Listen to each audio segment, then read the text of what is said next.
ওকে, ধন্যবাদ আপনাদের সবাইকে। আজকে যারা উপস্থিত আছেন, মিডিয়ার বন্ধুরা এবং এখানে যারা আলোচকরা আছেন, আমি প্রথমেই আমাদের সাথে যারা উপস্থিত আছেন পরিচয় করে দিই। আপনারা অনেকেই ওনাদেরকে চিনেন। আমার ডান দিকে অফকোর্স আছেন মাসরুর রিয়াজ, ডক্টর মাসরুর রিয়াজ, পলিসি এক্সচেঞ্জের চেয়ারম্যান, এবং আমাদের আজকের যে অনুষ্ঠানটা সেটার আমরা ভয়েস ফর রিফর্ম এবং পলিসি এক্সচেঞ্জের একটা যৌথ আয়োজন।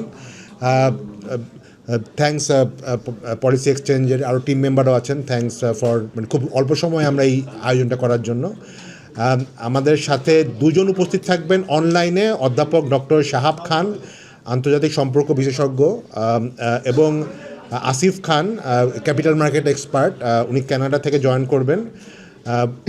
ওনারা জুমে জয়েন করবেন একটু পরেই।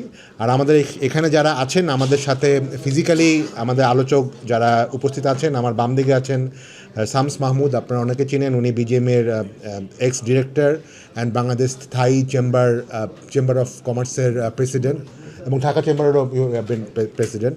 সো উনি আছেন।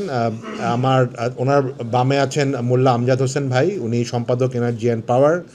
এবং আমার সর্বডানে আছেন Shafiqul Alam, he is an energy expert, regular column লেখেন এবং বিভিন্ন এনার্জির ব্যাপারে উনি ওনার ইনপুট দেন। তো আপনারা জানেন যে এই কনটেক্সটে আমরা উপস্থিত হয়েছি।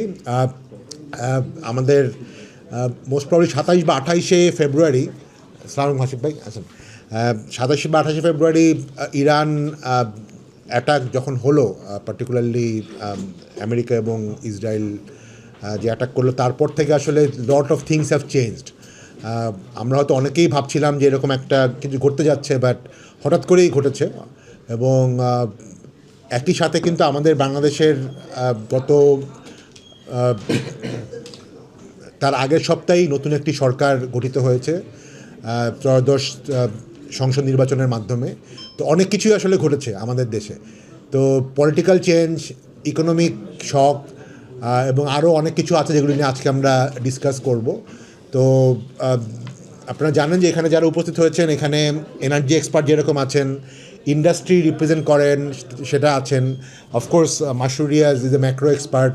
ম্যাক্রো ইম্প্যাক্ট যেগুলো আমাদের হবে, যেগুলো ইনফ্লেশন থেকে শুরু করে foreign exchange reserve, government tax revenue, সবগুলো নিয়ে আমরা আজকে কথা বলবো।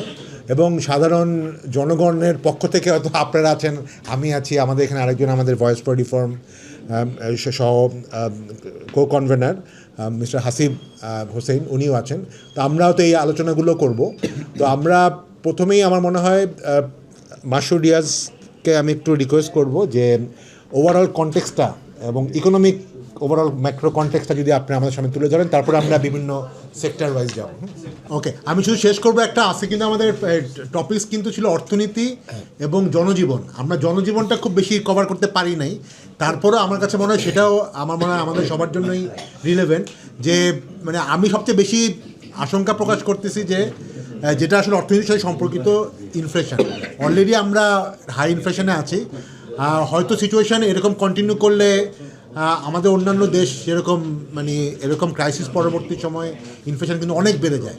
তো আমার মনে হয় সব মিলে আমি হাসিফ ভাইয়ের পয়েন্টটাই বলবো যে কিছুটা সাধারণত করতে হবে, এবং আমার ধারণা সাধারণ জনগণ এটার জন্য রেডি আছে। বাট সেটার জন্য একটা জাতীয় ঐক্যমত্য দরকার আমাদের।